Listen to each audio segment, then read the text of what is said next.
नमस्कार, आप देख रहे हैं जॉन टीवी। प्रीति शर्मा आपके साथ। खबरों को विस्तार से भी जानेंगे, लेकिन शुरुआत करते हैं हेडलाइंस के साथ।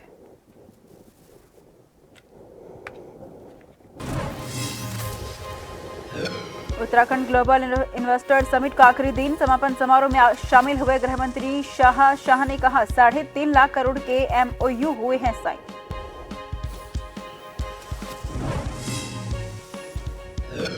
देहरादून इन्वेस्टर समिट पर विपक्ष ने उठाए सवाल। कांग्रेस अध्यक्ष महारा ने कहा सरकार से पूछे 5 प्रश्नों का नहीं दिया गया जवाब। 2024 के चुनावों को प्रभावित करने की कोशिश। IMA देहरादून की पासिंग आउट परेड का आयोजन, 72 जेंटलमैन कैडेट्स ने लिया हिस्सा। देश को मिले 343 सैन्य ऑफिसर। देहरादून में रिलायंस ज्वेलरी लूटने का मामला, 8वां आरोपित बीच चढ़ा। पुलिस के हथियार बरामदगी के दौरान किया पुलिस पर दायर। जवाबी फायरिंग में आरोपित के पैर पे लगी थी गोली। कुमाऊं में खनन कारोबारियों का फूटा गुस्सा, गोला और नथौर नदी में खनन को निजी हाथों में सौंपने का विरोध। राज्य सरकार के खिलाफ खोला मोर्चा।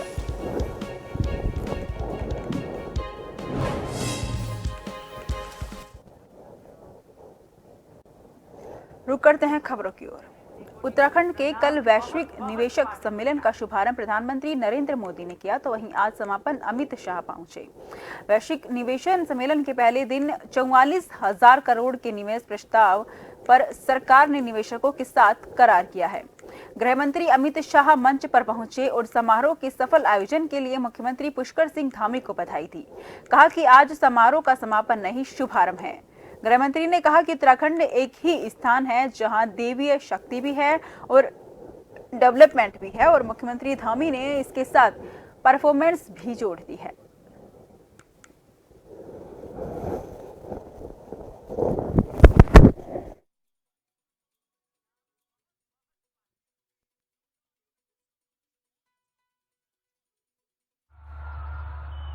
आज यहाँ जो युवा बैठे हैं और जो इन्वेस्टर बैठे हैं, उनको बताना चाहता हूं कि आजादी के 75 साल हो गए, किसी एक 10 साल में इतनी बड़ी छलांग भारत के अर्थतंत्र ने कभी नहीं लगाई है जो 2014 से लेकर 2023 तक लगाई।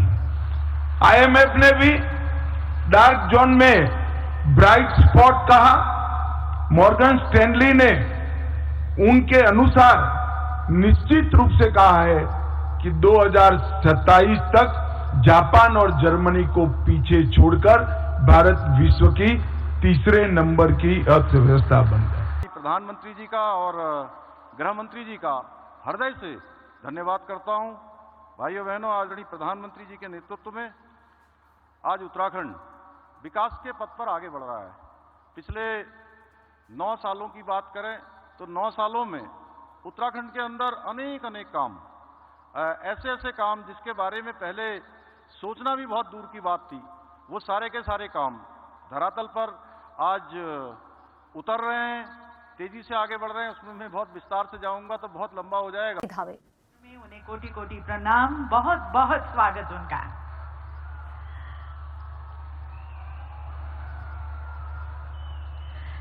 आप सभी से निवेदन, अपना स्थान ग्रहण करें और इस सभागार में उपस्थित आप सभी का भी हम हार्दिक।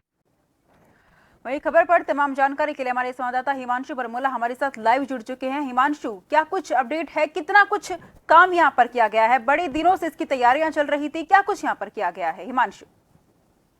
निश्चित रूप से प्रीति, आपको बताना चाहता हूं कि उत्तराखंड में जो निवेश सम्मेलन हो रहा है, यानी कि ग्लोबल इन्वेस्टर समिट है, उसका आज दूसरे दिन है और आखिरी दिन भी है।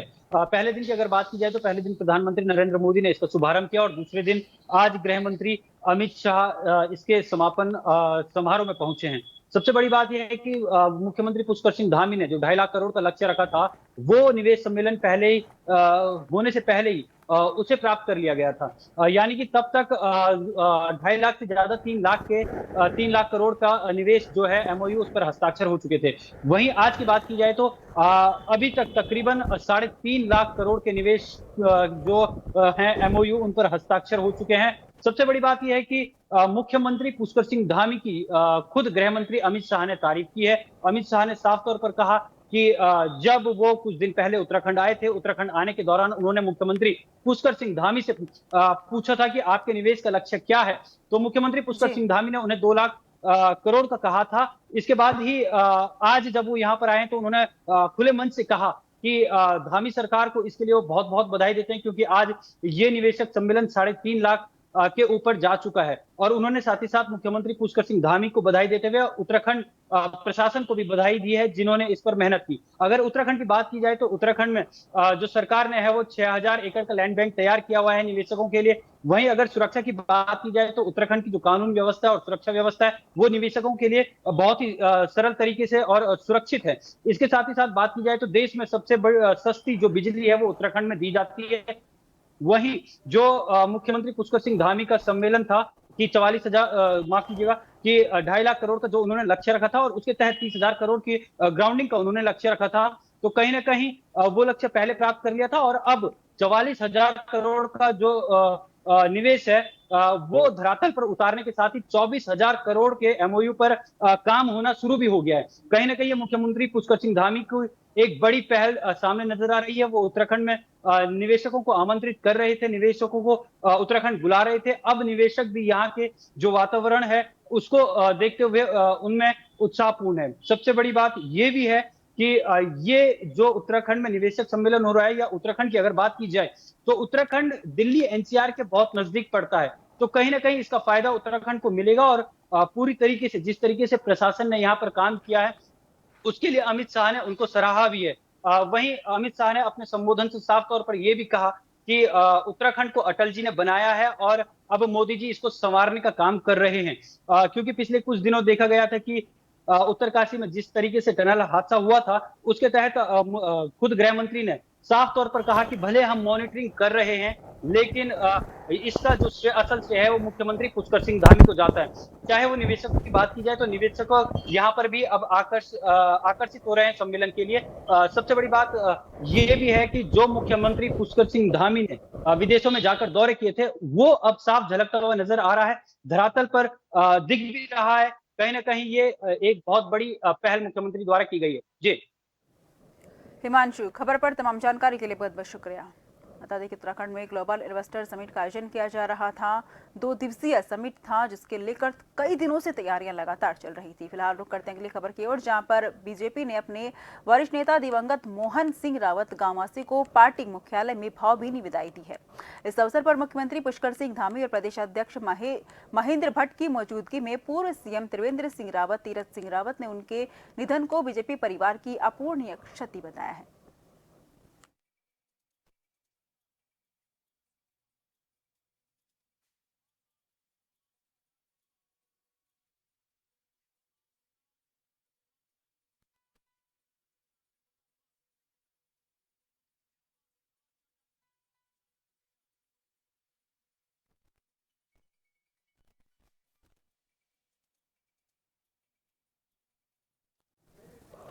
देहरादून आईएमए के पासिंग आउट परेड का आयोजन किया गया। इसमें 372 जेंटलमैन कैडेट्स ने हिस्सा लिया। देश को 343 सैन्य अफसर मिले हैं। मित्र देशों के 29 जीसी पास आउट हुए हैं, जिसमें उत्तर प्रदेश से 68 तो उत्तराखंड के 42 कैंडिडेट परेड का हिस्सा बने।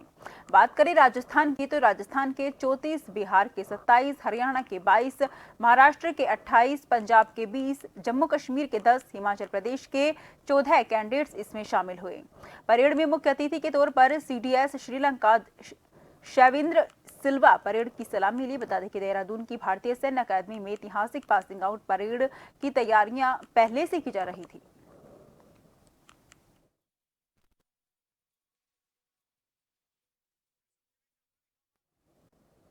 भारतीय सैन्य अकादमी में पासिंग आउट परेड में मुख्य अतिथि के तौर पर शाम श्रीलंका के chief of defence staff general Shailendra Silva ने परेड की सलामी ली। परेड में आईएमए से पास आउट युवा अफसरों के परिवार के सदस्य भी मौजूद रहे। जन टीवी संवाददाता हिमांशु बरमोला ने इन युवा अफसर और उनके परिवार से खास बात की। Feeling for me actually, after so much of hard work we are passing out from here. It's a very proud feeling, and there on will be serving the nation as an officer, as a lieutenant. That's a very proud thing for me to serve the people under me and command them. बहुत ज़्यादा अच्छा लग रहा है। मैं पिछले लगभग 10 साल से ट्रेनिंग के अंडर हूँ, क्योंकि इसके पहले मैं RIMC में था जो कि देहरादून में ही है। उसके बाद फिर मैं NDA गया, NDA के बाद अब यहाँ पे आया हूँ। तो लगभग 10 साल का मेरा ये जर्नी रहा है। काफ़ी उतार चढ़ाव था, लेकिन मेरी फैमिली हमेशा मेरे साथ थी।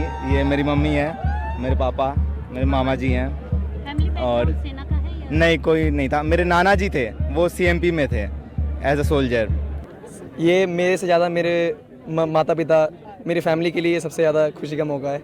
और मैंने जैसे ना केवल मेरे माता पिता बल्कि मेरे स्कूल, मेरी इंस्टीट्यूशन जो कि RIMC और NDA है, उन सब के लिए गौरव का मौका है। आर्मी की ट्रेनिंग तो खैर डिसिप्लिन से चलती है, तो जो ट्रेनिंग होता है उसके बारे में तो मैं ज़्यादा बात नहीं कर सकता, पर जो भी होता है ऐसा नहीं है कुछ जो कि अचीव नहीं किया जा सकता है। सारी ट्रेनिंग ऐसी होती है जो कि अचीव किया जा सकता है अगर आप संकल्प से हो। जोशीमठ के दूरस्थ गांव पगनो कई महीनों से दरार और भूस्खलन का दंश झेल रहा है। आज भी इस गांव में तबाही के सारे मंजर साफ साफ देखे जा सकते हैं। आपको बता दें कि आज भी पगनो गांव के स्थानीय ग्रामीणों में काफी दहशत का माहौल बना हुआ है।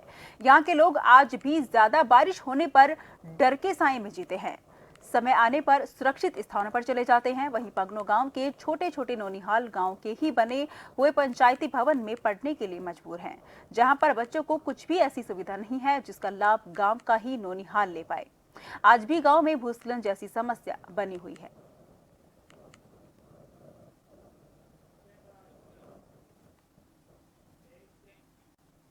रुड़की में ठेकेदार एसोसिएशन के नेतृत्व में कई दर्जन ठेकेदारों ने रुड़की लोक निर्माण विभाग के कार्यालय के गेट पर जमकर प्रदर्शन किया। ठेकेदारों ने विभाग के सहायक अभियंता सोनू त्यागी पर आरोप लगाया कि सहायक अभियंता ने 8 करोड़ रुपए के ठेके अपने चहेते ठेकेदार को देकर बाकी के ठेकेदार के साथ अन्याय किया है। उन्होंने आरोप लगाया है कि कुछ ऐसे ठेकेदार को टेंडर दे दिए गए हैं जिनका PWD में रजिस्ट्रेशन भी नहीं है, पर अधिकारियों ने ये कहकर इन लोगों को डर के लिए छोड़ दिया कि सरकार का दबाव है। इसको लेकर अब हम लोग आगे भी बड़ा प्रदर्शन करेंगे, इस तरह की उन्होंने चेतावनी दी है। ना तो ये हमारे टेंडर दे रहे हैं, जो हमारे टेंडर पड़े हैं, FDR पड़ी है, DDR पड़ी है, ना तो ये हमारा वो दे रहे हैं कुछ भी। और इसीलिए हमने यहाँ से वो प्रदर्शन कर रहे हैं और उल्टे हमारे पे ही रिपोर्ट दर्ज करा रहे हैं। कितने करोड़ के टेंडर थे इसमें घोटाला किया गया? ये करीबन 8 करोड़ के टेंडर हुए हैं और इनमें सिर्फ इन्होंने अपने क्षेत्रों को 15 आदमी को टेंडर दिए हैं। एस्टीमेट रेट पर टेंडर दिए हैं इन्होंने, कोई कंपटीशन नहीं आया इनमें। हम कभी ठेकेदार कभी मुकदमा वगैरह नहीं चाहते, लेकिन ये सोनू त्यागी द्वारा हमारे पास झूठा मुकदमा दर्ज करा दिया गया। ये मुकदमा कुछ नहीं है, ना लड़ाई तोड़ फोड़ भ्रष्टाचार कुछ नहीं हुआ, ये सिर्फ भ्रष्टाचार के खिलाफ लड़ाई है। ये लोग अपना भ्रष्टाचार छिपाने के लिए हम लोगों को टारगेट कर रहे हैं और हम आपस के ठेकेदारों को दो फाड़ कर रहे हैं। अरे भाई, हम लोग को भी ठेकेदार उनको भी यही करनी है। हम किसी ठेकेदार के खिलाफ नहीं है, कुछ नहीं है हमारा। देखो, हम इस चीज के लिए हाईकोर्ट भी चले गए हैं, हाईकोर्ट में इसकी सुनवाई चल रही है। ठीक है, हम तो चाहते हैं कि भ्रष्टाचारियों को सजा मिले। खबरों का सिलसिला जारी रहेगा, फिलहाल लेते हैं छोटा सा ब्रेक।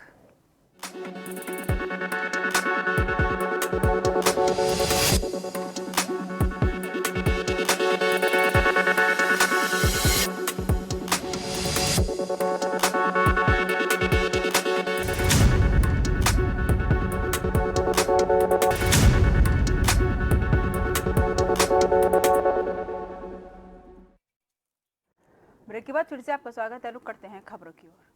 कुमाऊं के लाइफ लाइन और सरकार को हर साल करोड़ों का राजस्व देने वाली गोला और नधोर नंदी में खनन को निजी हाथों में दिए जाने की खबर के बाद खनन कारोबारियों ने अब राज्य सरकार के खिलाफ मोर्चा खोल दिया है।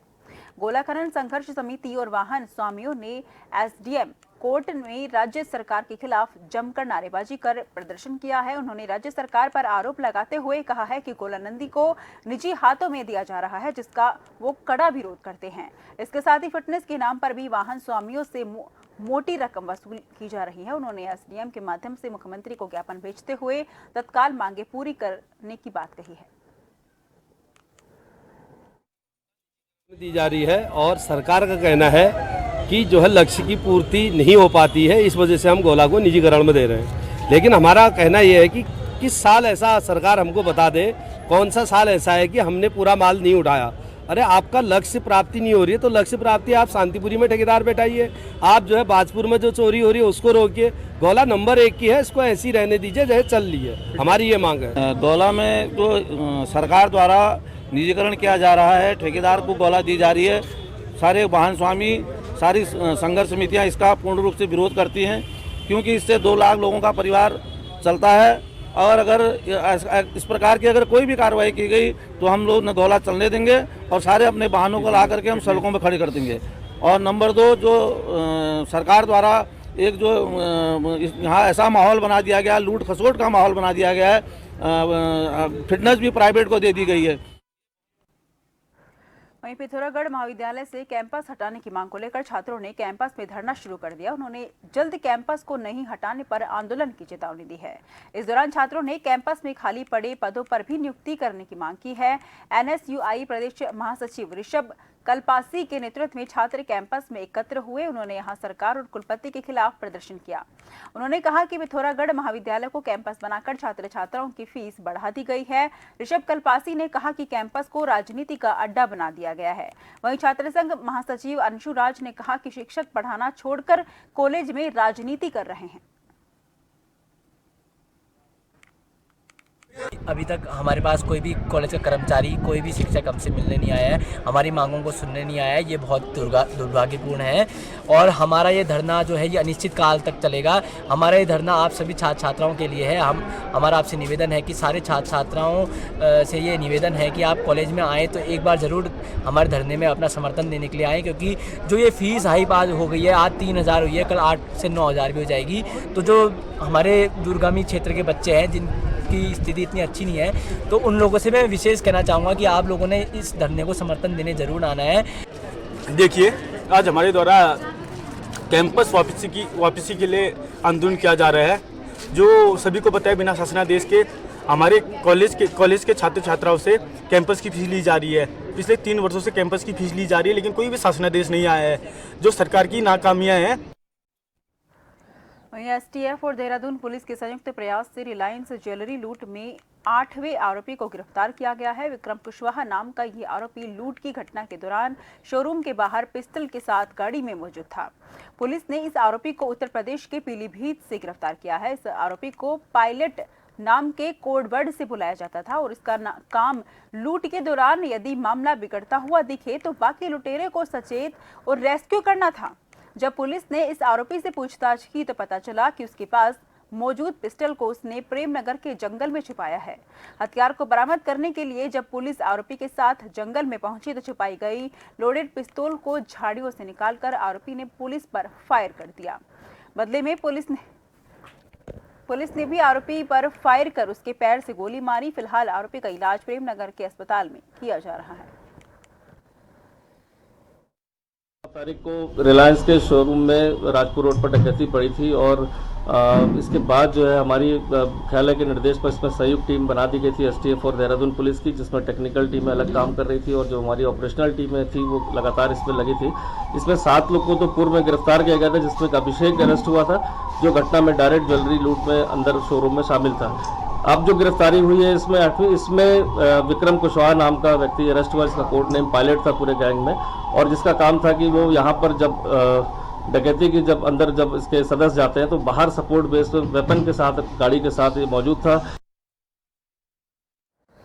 लोहाघाट के मीना बाजार में शकुंतलम बेकरी में आधी रात में अचानक आग लग गई। बता दें कि रात 2 बजे प्रतियोगी परीक्षाओं की तैयारी कर लाइब्रेरी से लौट रहे युवाओं द्वारा भवन स्वामी संजय राय को उनकी दुकान में आग लगने की सूचना दी गई, जिस पर संजय राय द्वारा तत्काल फायर ब्रिगेड को सूचना दी गई। प्रभारी फायर स्टेशन लोहाघाट जगदीश तिलाड़ा के नेतृत्व में फायर टीम मौके पर पहुंची और फायर ब्रिगेड और लोगों के द्वारा आग पर जल्द काबू पाया गया, अन्यथा नुकसान काफी ज्यादा हो सकता था। वहीं आग लगने से बेकरी स्वामी को 2 से 2.5 लाख रुपए के नुकसान की आशंका जताई जा रही है।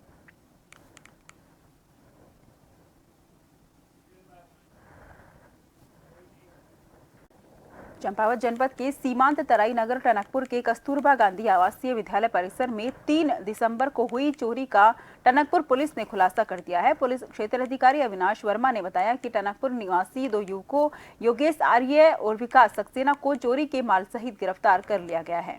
इनके 2 अन्य साथी अभी भी फरार हैं, जिनकी तलाश की जा रही है। पुराना कस्तूरबा गांधी आवासीय विद्यालय है, जिसके प्रधानाचार्य के द्वारा एक तहरीर दी गई थी। उनका जो कैंपस है उसमें सामान रखा हुआ था, उसमें शिक्षण सामग्री से संबंधित सामान था और मैथ से संबंधित सामान भी था।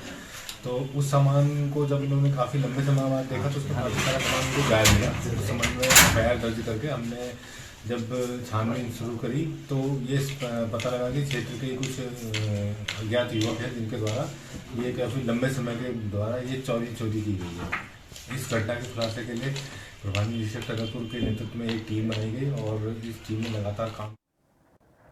तारागंज में दांतों के डॉक्टर ने युवक की जीभ में टांके लगा दिए। इसके बाद मरीज की हालत बिगड़ गई।